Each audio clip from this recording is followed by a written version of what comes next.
स्वागत है आप सभी का हमारे इस वीडियो में। प्रोज सेक्शन को लेकर हम लोग आगे बढ़ रहे हैं। रेनबो पार्ट 2 के प्रोज सेक्शन में हम लोग सारी बातें कर रहे हैं। तो प्रोज सेक्शन में हमने सबसे पहले आई हैव ए ड्रीम को देखा था, फिर हमने द आर्टिस्ट को देखा। आइए बारी है अब भारत इज़ माई होम की। I have a dream speech है, द आर्टिस्ट एक शॉर्ट जैपनीज स्टोरी थी और भारत इज़ माई होम भी एक स्पीच ही है। वहाँ आई हैव ए ड्रीम और भारत इज़ माई होम के बारे में जब हम बात करते हैं तो एक स्थान पर हमारे लिए एक विशेष जाति की बात होती है, दूसरे स्थान पर हमारे लिए भारत इज़ माई होम की बात हो रही है, यानी एक पूरे राष्ट्र की बात हो रही है, राष्ट्र की बात होती है यहाँ पर। और डॉक्टर जाकिर हुसैन ने ये स्पीच दिया था 1967 में। 1967 में ये 13 मई 1967 ईस्वी को ये भारत के तीसरे राष्ट्रपति बने। आपको मालूम ही होगा भारत के पहले राष्ट्रपति डॉक्टर राजेंद्र प्रसाद थे, दूसरे राष्ट्रपति डॉक्टर सर्वपल्ली राधाकृष्णन थे और ये तीसरे राष्ट्रपति हैं doctor Zakir Hussain. My dear students, ये भारत के सिर्फ तीसरे ही राष्ट्रपति नहीं बल्कि भारत के पहले मुस्लिम राष्ट्रपति हैं। भारत के पहले मुस्लिम राष्ट्रपति हैं डॉक्टर जाकिर हुसैन। और जब डॉक्टर जाकिर हुसैन की हम बात कर रहे हैं तो आपको बता दें कि डॉक्टर जाकिर हुसैन का जन्म 8 फरवरी 1897 ईस्वी को हैदराबाद में हुआ था और इनकी मृत्यु 3 मई 1969 को हुई थी। ये भारत के ऐसे राष्ट्रपति हैं, इनके साथ सभी घटनाएं देखिए कितनी अच्छी हैं। ये भारत के तीसरे राष्ट्रपति हैं, भारत के पहले मुस्लिम राष्ट्रपति हैं और भारत के ऐसे राष्ट्रपति हैं जिनका निधन इनके कार्यकाल में ही हो गया था, यानी राष्ट्रपति होते हुए ही इनकी डेथ हो गई थी।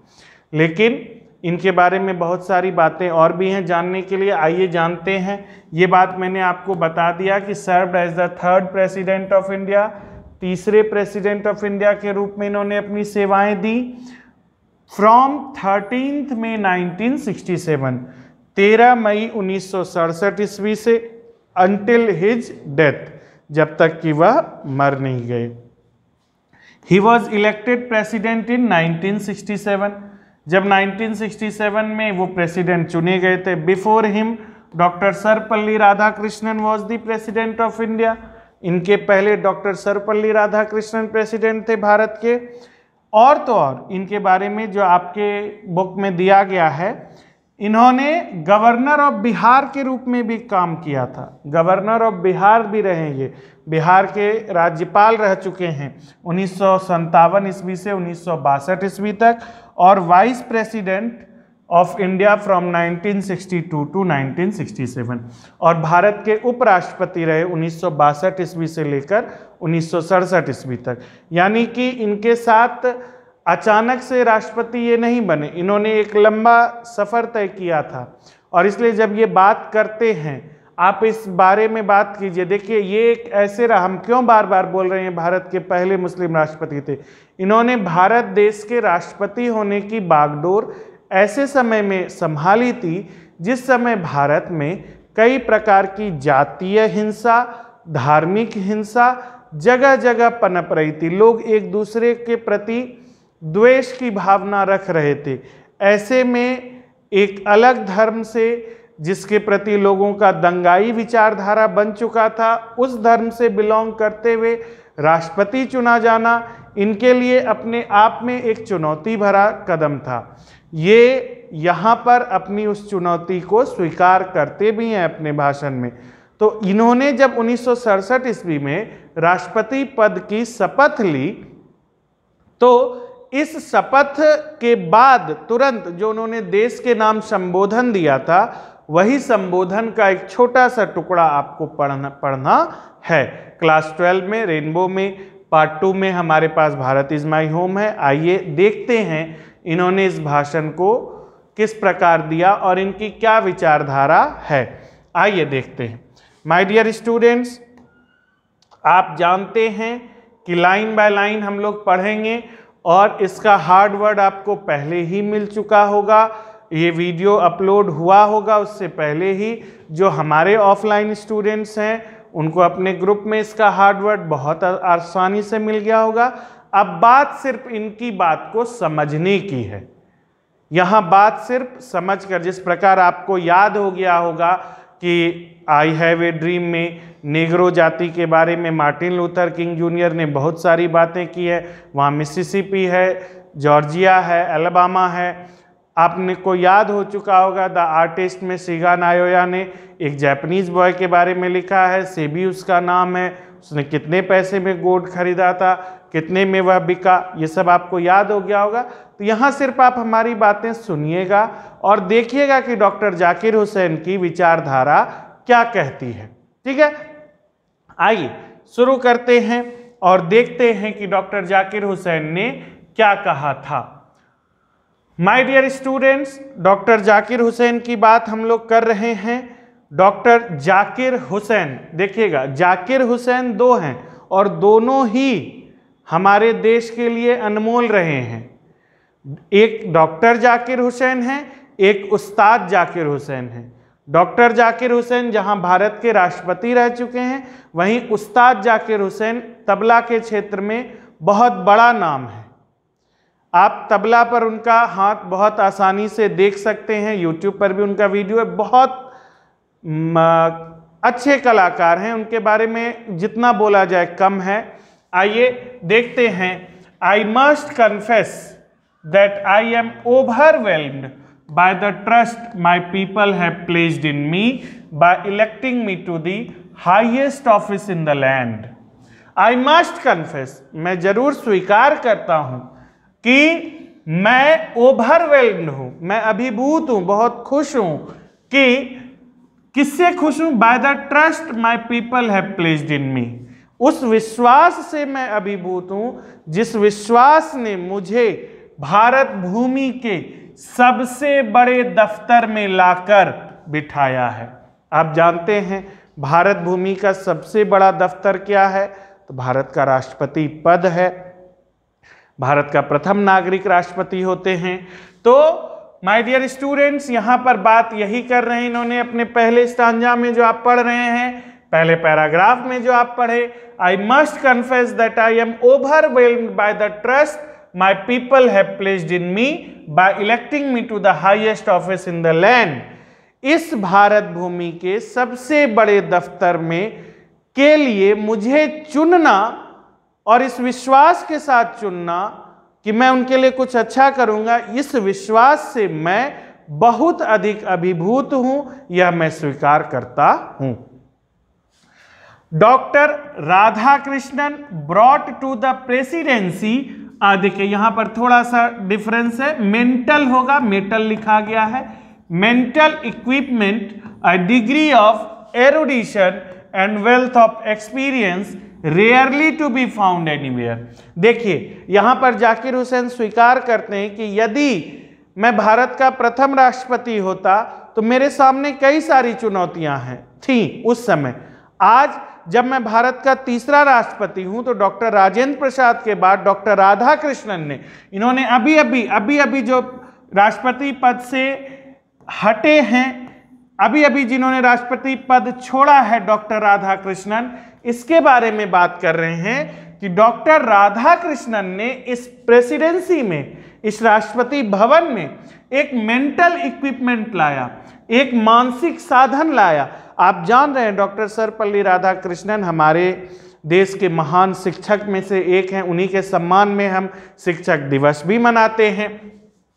तो doctor Radhakrishnan brought to the presidency a mental equipment, a degree of erudition, a degree of erudition, महान ज्ञान का खजाना उन्होंने इस प्रेसिडेंसी को दिया, और वेल्थ ऑफ एक्सपीरियंस, और अनुभव का धन भी दिया, rarely to be found anywhere, जो कि कहीं मिलता है।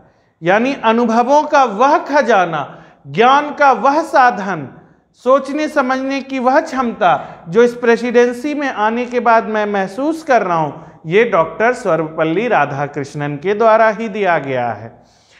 During a life time devoted to the pursue of knowledge and truth, he has done more than probably any other man to bring out and explain Indian philosophical thought and the oneness of all true spiritual values.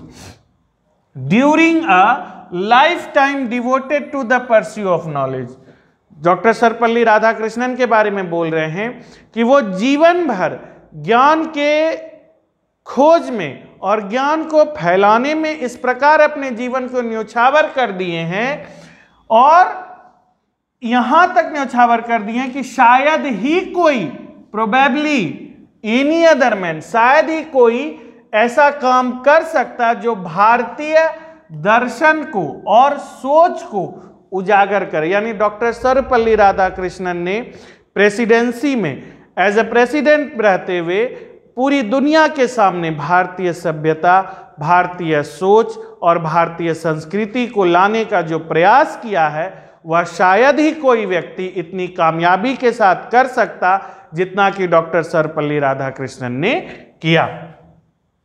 He has never lost his faith in the essential humanity of man, and he himself has never ceased to champion the right of all men to live in dignity and with justice. He has never lost his faith in the essential humanity of man.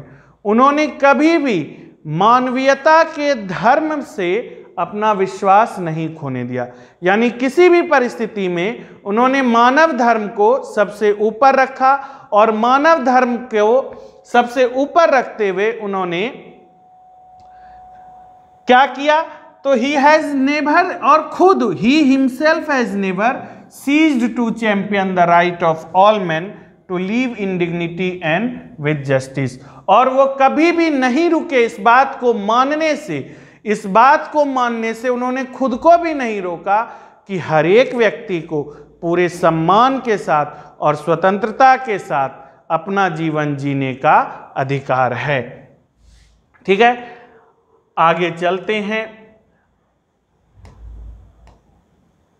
I can only assure you that I enter this office in a spirit of prayerful humility and total dedication. मैं इस समय आप पर केवल यह भरोसा दिखा सकता हूं कि मैं जो इस दफ्तर में एंटर कर रहा हूं वह एक ऐसी भावना के साथ एंटर कर रहा हूं जो प्रार्थना कर रहा है, मानवीयता के लिए प्रार्थना कर रहा है, एंड टोटल डेडिकेशन, और पूरे ध्यान के साथ मैं इस ऑफिस में, पूरे लगन के साथ मैं इस ऑफिस में कदम रख रहा हूं। यह कदम आगे मुझे क्या बढ़ाता है, आगे देखते हैं। I have just taken the oath of loyalty to the constitution of India. मैंने अभी अभी, तुरंत ही मैंने अभी अभी कसम खाई है, शपथ ली है कॉन्स्टिट्यूशन ऑफ इंडिया की, भारतीय संविधान की अभी अभी कसम खाई है। It is the constitution of a comparatively new state which its free citizens have. जहां तक तुलना किया जाए तो यह वह संविधान है जो इस देश के स्वतंत्र नागरिकों को अभी अभी मिला। एकदम तुलना किया जाए तो बिल्कुल नया संविधान है, एक ऐसा संविधान है जो कि इसके स्वतंत्र नागरिकों को अभी अभी मिला है।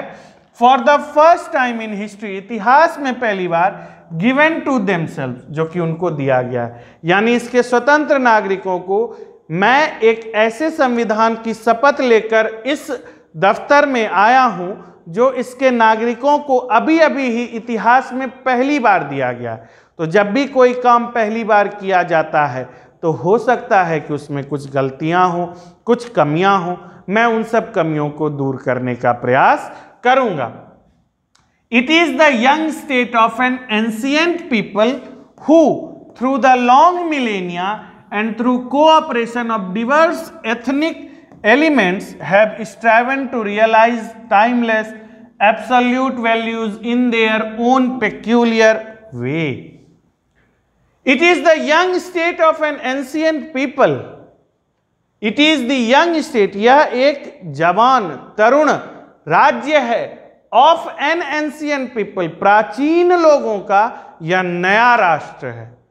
प्राचीन लोगों का नया राष्ट्र बोलने का मतलब हो गया कि यह एक ऐसा राष्ट्र है तुलनात्मक रूप से जिसमें लोग तो अपनी सभ्यता और अपनी संस्कृति के साथ कई हजार वर्षों से रह रहे हैं, लेकिन जो यह समय वह महसूस कर रहे हैं वह अभी अभी उनके जीवन में आया है। यानी करीब 200 वर्षों की गुलामी के बाद हम आज स्वतंत्र हुए हैं, और इस स्वतंत्रता को हुए ही कितने 20 वर्ष हुए हैं मात्र। 200 वर्षों की गुलामी के बाद 20 वर्ष स्वतंत्रता को हुए, और इस 20वें वर्ष में मैं इस भारत का राष्ट्रपति बना हूं। मैं देखिए, it is the young state of an ancient people who through the long millennia, इस लंबे अंतराल के साथ, एंड थ्रू कोऑपरेशन, सहयोग के साथ, ऑफ डिवर्स एथनिक एलिमेंट्स, विभिन्न, डाइवर्स बोलें या डिवर्स बोलें, डाइवर्स यानी कि विभिन्नताओं से भरे हुए, एथनिक, कल्चरल जो सांस्कृतिक पहचान है, यानी अनेकता में जो एकता की बात है, ethnic elements have striven to realize timeless absolute values in their own peculiar way। अपने तरीका से अपनी पहचान बनाने के लिए राष्ट्र अभी अभी आया है। मैं इस राष्ट्र का मुखिया हूँ। I pledge myself to the service of those values। मैं शपथ लेता हूँ, मैं अपने आप को गिरवी रखता हूँ। प्लेज का मतलब होता है शपथ भी लेना, और प्लेज का मतलब होता है गिरवी रखना भी। तो I pledge myself to the service of those values. मैं अपने आप को गिरवी रखता हूँ उन वैल्यूज को, उन मूल्यों को सर्व करने के लिए, उन मूल्यों की जिन मूल्यों को बचाते हुए भारत के लोग आज स्वतंत्र होकर अपना एक नया संविधान बनाकर तैयार हुए हैं। मैं उन मूल्यों को बचाते हुए उसी की सेवा में अपने आप को न्यौछावर कर दूंगा, ऐसा मैं कसम खाता हूं, या मैं अपने आप को उन मूल्यों की सेवा में के लिए गिरवी रखता हूं। For those some concrete realisation of a value may become inadequate with the change of circumstance, the value remains eternally valid and precious for newer and fresher realization। For though some concrete realization, उन सब के लिए एक concrete realisation होना चाहिए, of a value में become इनएडिक्वेट। हो सकता है ऐसा हो, जब हम इस सर्विस को लेकर आगे बढ़ें तो हो सकता है कि वह इनएडिक्वेट हो with the change of circumstance. परिस्थितियों के बदलाव के साथ कुछ कुछ चीजें बदलती हैं, तो with the change of circumstance कुछ परिस्थितियां बदलेंगी हमारे साथ। The value remains eternally valid. लेकिन मैं आपको यहाँ विश्वास दिलाता हूँ, जो हमारी सभ्यता और संस्कृति में मूल्य हैं वह आज भी वैलिड रहेंगे, एंड फिर भी मतलब अनचेंज रहेंगे। हो सकता है परिस्थितियां मुझे इन सभी डिवर्स कल्चर को बदलने के लिए थोड़ा बहुत मजबूर करें, लेकिन हम यह बात आपको विश्वास दिलाते हैं कि इन सभी कल्चर के पीछे का जितना भी चीज है वो सब सारा मूल्य हमारा सुरक्षित रहेगा। And presses for newer and fresher realisation. और मैं यह कोशिश करूंगा कि हमारे समाज में एक नई और तरोताजा सोच सामने आए। The past is not dead. जो हमारा बीत गया भूत है वह मरा नहीं है, एंड स्टैटिक, और ऐसा भी नहीं है कि वह रुका है। जो हमने पीछे देखा है 20 वर्ष पहले जो घटनाएं हमने देखी हैं वह मरा नहीं है और ना ही वह रुका है। इट इज अलाइव, यह जीवित है, and dynamic, and is involved in determining the quality of our present and the prospects of our future। यानी हमारा अतीत न रुका है न मरा है, यह आज भी जीवित है, और हमारे वर्तमान को डिटरमाइन करने के लिए, हमारे वर्तमान को निश्चित करने के लिए और हमारे भविष्य को निश्चित करने के लिए यह हमारे साथ है। मतलब हमारा अतीत, हमें अपने अतीत को नहीं छोड़ना है। हमारा अतीत ही हमारे आज वर्तमान को बनाएगा और हमारे भविष्य का भी निर्माण करेगा। माय डियर स्टूडेंट्स, इसको यहाँ तक रोकते हैं, हम लोग फिर अगले पार्ट में मिलेंगे। तब तक के लिए आप ध्यान रखिए, स्वस्थ रहिए, सुरक्षित रहिए। Thank you very much. Thank you, thank you, thank you. Part 2 भी इसका आएगा। तब तक के लिए आप हमारे साथ बने रहिए। Thank you very much.